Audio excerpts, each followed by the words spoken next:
ಶ್ರೀರಾಮನವಮಿ ಹಬ್ಬದ ಪ್ರಯುಕ್ತ Shri Maruti temple trust ವತಿಯಿಂದ ಅಧ್ಯಕ್ಷರಾದ ರವಿಕುಮಾರ್, ರಮೇಶ್, ಪ್ರವೀಣ್, ನಾಗರಾಜ್ ಸ್ವಾಮಿ, ಹನುಮಂತಪ್ಪ ಇವರುಗಳ ನೇತೃತ್ವದಲ್ಲಿ ಮರ್ಯಾದೆಯೇ ಹಾದಿ ಎಂದು ಬದುಕಿ ತೋರಿಸಿದ ಆ ಮರ್ಯಾದಾ ಪುರುಷೋತ್ತಮ ಶ್ರೀರಾಮಚಂದ್ರನಿಗೆ ವಿಶೇಷ ಪೂಜೆ ಸಲ್ಲಿಸಿ ಹಾಗೂ ಆಗಮಿಸಿದ್ದ ಎಲ್ಲ ಭಕ್ತಾದಿಗಳಿಗೆ ಪಾನಕ ಮಜ್ಜಿಗೆ ಹೆಸರುಬೇಳೆ ಪ್ರಸಾದ ವಿನಿಯೋಗ ಮಾಡಿ ನಮ್ಮ ವಾಹಿನಿ ಮುಖಾಂತರ ಭಕ್ತಾದಿಗಳಿಗೆ ಶುಭ ಕೋರಿದರು.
ಪ್ರಯುಕ್ತ 39 ವರ್ಷದ ಅದ್ದೂರಿ ಕಾರ್ಯಕ್ರಮ ಸಹಕಾರಕ್ಕೆ ಇದೇ ರೀತಿ ಪ್ರತಿ ವರ್ಷ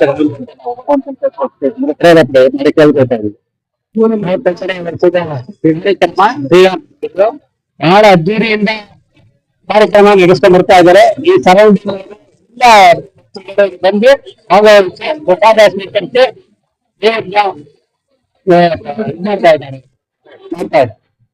ರವಿಕುಮಾರ್ ಅವರು ಮೇನ್ ಟ್ರಸ್ಟಿ ಅವರು, ನಾನು ಉನ್ನತ ಟ್ರಸ್ಟಿ. ಇಲ್ಲಿ ದೇವಸ್ಥಾನ ಯಾವ ರೀತಿ ಸ್ಥಾಪನೆ ಮಾಡಿದ್ದಾರೆ ಒಂದು ಸೈಟ್ ಅಲ್ಲಿ ದೇವಸ್ಥಾನ ಕೊಟ್ಟಿದ್ದಾರೆ. ಸುಮಾರು 35-40 ವರ್ಷ ಆಗಿದೆ ದೇವಸ್ಥಾನ ಮಾಡಬೇಕು.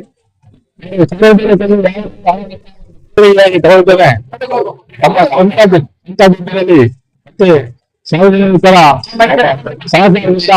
ಹಿತೈಷಿಗಳ ಸಹಕಾರದಿಂದ ಹಾಗೂ ಸ್ನೇಹಿತರ ಸಹಕಾರದಿಂದ ದೇವಸ್ಥಾನ 40 ವರ್ಷದಿಂದ ರಾಮನವಮಿ ಆಗಲಿ ಮತ್ತು ಹನುಮ ಜಯಂತಿ ಆಗಲಿ ನಿರಂತರವಾಗಿ ಗದ್ದೆಯಾಗಿ ಸ್ವಾಗತಿಸ್ತಾರೆ.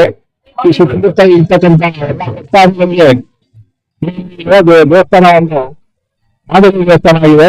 ಹಾಗೆ ಹೊರಗಡೆಯಿಂದಲೂ ಕೂಡ ಬರ್ತಾರೆ. ಪ್ರತಿ ವರ್ಷದ ಕೂಡ ಇಲ್ಲಿ 31 ವಾರ್ಷಿಕ ಇದೆ. ಸಾರ್ವಜನಿಕರು ಅದರ ಸದುಪಯೋಗವನ್ನು ತಿಳಿಸ್ಕೊಳ್ತಾ ಇದ್ದಾರೆ. Thank you.